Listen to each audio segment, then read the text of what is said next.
Welcome back to Trip to the Zoo, one of the channels that brings the zoo to your room. On this episode of Trip to the Zoo, I will be revealing my top 10 favorite zoo exhibits. This is only zoos, no aquariums.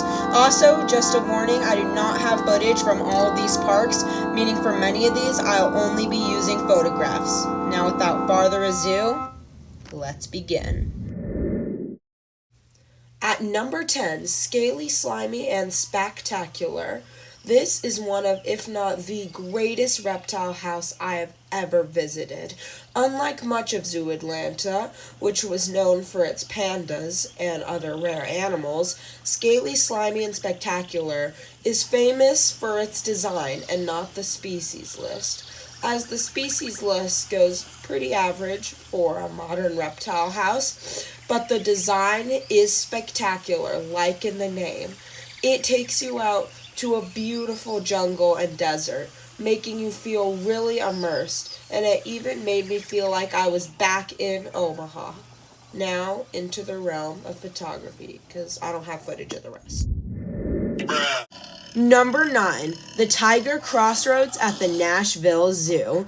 It opened back in 2019, and I don't have any footage because I haven't visited since that year. However, this is the best tiger exhibit I've ever visited. It has the education, the theming, the immersion, the quality, and it'll remain one of the best exhibits I've seen, such as many other trails at the Nashville Zoo. Number 8, Walkabout Australia at the San Diego Zoo Safari Park. Now this, you may know, is not particularly known for its incredible design, rather for its rare animals, and more specifically, the platypus. This is the only duck-billed platypus in America, and I even remember its exhibit being quite nice as well. Number 7 is the Explorers Base Camp at the San Diego Zoo. I'll talk more about this in my next video. However, I think the San Diego Zoo is a bit overrated, and with the exception of the Lost Forest, does not have all the immersion. However, that does not apply to the Explorers Base Camp, which is an incredible exhibit in my opinion, and stood out to me because of their coconut crabs and how ongoing it was. There were so many species there. At number 6, we have the birdhouse at the Smithsonian National Zoo.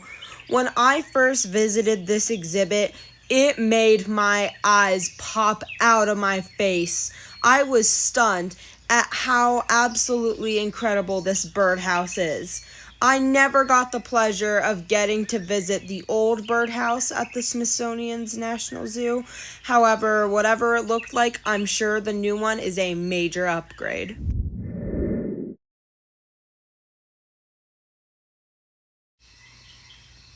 Number 5, the swamp at the Brookfield Zoo. It takes you to the zoo's river otters in the streams of Illinois, along with many terrariums for different and sometimes rare animals, an aviary at the front, and much more. It's an immersive exhibit, and it shocked me. The first exhibit I visited on my trip to the Brookfield Zoo, and it did not disappoint. If you go to the Brookfield Zoo, make sure you do not miss the swamp.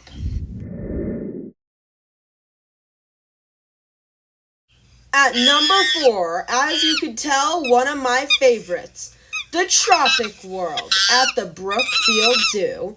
Now, before entering, I had heard a lot of criticism and complaints about this place, so I was a bit nervous. But after getting into that dark hallway with pictures of rainforest animals surrounding you, my heart started to race. Then I was opened up and taken back to a feeling I got at my time at a certain other indoor rainforest that we may feature later in this video. Tropic World is insane. I get how some people would complain about the fact that there is a lack of greenery and other natural elements. However, I found this place amazing. It's home to many popular zoo animals like gorillas and orangutans, and for me, the gorillas were certainly the stars of the shows. This is definitely a recommended exhibit. At number 3, the Asian Highlands at Omaha's Henry Doorly Zoo. This was an exhibit designed to blow minds. The design is not as crazy as some of the other exhibits at Omaha that immerse you like none other. However, not only is the species list quite interesting, however, although the immersion isn't at the same level as some other Omaha exhibits, but the theming is still there. There's a Yeti camp and plenty of other things to make you feel like you're on a Himalayan adventure. Plus, these are some of the best exhibits of these animals I've seen.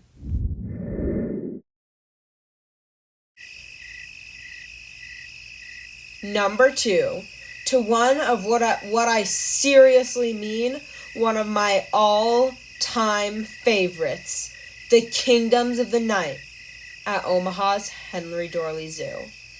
Not only does it show you rare animals, but also the theming and immersion is unmatched. The darkness allows you to see almost nothing but the animals, and the swamp area was my favorite area in the whole entire zoo. Now, the Kingdoms of the Night is located underneath the Desert Dome, making it kind of hard to find for some people. But if I'm being honest, Kingdoms of the Night is a lot more fun. It's so cool. And if you ever go to the Omaha's Henry Doorly Zoo, please, please, please stop by to make a visit at the Kingdoms of the Night. It's right under the Desert Dome. You can take, I believe, either an elevator or a staircase to get down. And once you get down, you won't regret it, as it was one of my all-time favorite areas in the zoo.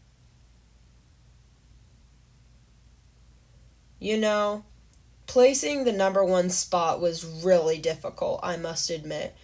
I had to choose between either the Kingdoms of the Night or the Lead Jungle.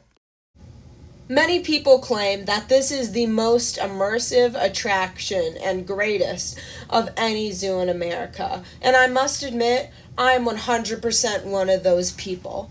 Omaha's Henry Doorly Zoo is filled with attractions that will make your eyes pop out of your eye sockets. And this is the strongest example. The Kingdom of the Nights and Asian Highlands are great too, but the Lead Jungle just has to come out on top. Seriously, the second I stepped in, I was overwhelmed with a feeling I have never felt before on just how immersive this is. This will most likely be my favorite zoo exhibit for a long time. And there you have it. My top 10 favorite zoo exhibits.